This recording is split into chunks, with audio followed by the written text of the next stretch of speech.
ആവേശമുണർത്തിയ Thankamani volley 2025 brilliant Pandippara ജേതാക്കൾ. വ്യാപാരി വ്യവസായി ഏകോപന സമിതി യൂത്ത് വിംഗ് തങ്കമണി യൂണിറ്റാണ് YMA വോളിബോൾ ക്ലബിന്റെ സഹകരണത്തോടെ വോളിബോൾ മത്സരം സംഘടിപ്പിച്ചത്.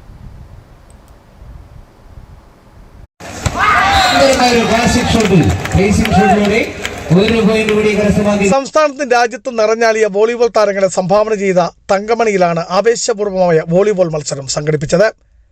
ഇടുക്കി ജില്ലയിൽ വോളിബോൾ എന്ന കായിക വിനോദത്തിന്റെ ഈറ്റില്ലമായാണ് തങ്കമണി ഗ്രാമത്തെ വിശേഷിപ്പിക്കുന്നതും. കേരള വ്യാപാരി വ്യവസായി ഏകോപന സമിതി യൂത്ത് വിംഗ് തങ്കമണി യൂണിറ്റും YMA വോളി ക്ലബ്ബും സംയുക്തമായി സംഘടിപ്പിച്ച തങ്കമണി വോളി 2025 ആവേശമലതുല്യ മത്സരമാണ് കാണികൾക്ക് സമ്മാനിച്ചത്. തന്റെ മാന്ത്രിക കരങ്ങൾ കൊണ്ട് വോളിബോൾ ഇതിഹാസം തീർത്ത അന്തരിച്ച ജിമ്മി ജോർജിന്റെ നാട്ടുകാരായ ബ്രില്യന്റ് പാണ്ടിപ്പാറയാണ് ജേതാക്കളായത്. രണ്ടാം സ്ഥാനത്ത് YMA തങ്കമണിയും എത്തി. ഉദ്ഘാടന സമ്മേളനം യൂത്ത് വിംഗ് ജില്ലാ പ്രസിഡന്റ് PS സലീമും മത്സരങ്ങളുടെ ഉദ്ഘാടനം തങ്കമണി പോലീസ് ഇൻസ്പെക്ടർ MB എബിയും നിർവഹിച്ചു. തങ്കമണി YMA ഫ്ലഡ് ലൈറ്റ് സ്റ്റേഡിയത്തിൽ നടന്ന മത്സരങ്ങൾ വീക്ഷിക്കുവാൻ നിരവധി കായിക താരങ്ങളും എത്തിയിരുന്നു. സമാപന സമ്മേളനം വ്യാപാരി വ്യവസായി ഏകോപന സമിതി ജില്ലാ പ്രസിഡന്റ് സണ്ണി പൈമ്പള്ളിയിൽ ഉദ്ഘാടനം ചെയ്തു. കാമാക്ഷി പഞ്ചായത്ത് പ്രസിഡന്റ് അനു വിജേഷ് സമ്മാനദാനവും നിർവഹിച്ചു.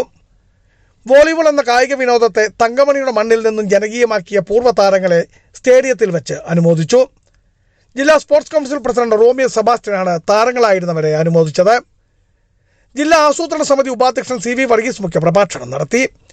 രക്ഷാധികാരി KV Antony Kachappallil, chairman Augustine Joseph Plachikkal, general convener Jaimon Kadalambara, programme coordinator Roy Kunnumpuram, youth wing unit president Tijin, secretary Jis, treasurer Lijomon തുടങ്ങിയവർ നേതൃത്വം നൽകി. എവറോളിൻ ട്രോഫിക്കൊപ്പം 10,001 രൂപയും ഒന്നാം സമ്മാനമായി നൽകി. 7,001 രൂപയും എവറോളിൻ ട്രോഫിയുമാണ് രണ്ടാം സമ്മാനമായി നൽകിയത്. ബിജു വൈശൻ പറമ്പിൽ, ഇടുക്കി വിഷൻ ന്യൂസ്, ഇടുക്കി.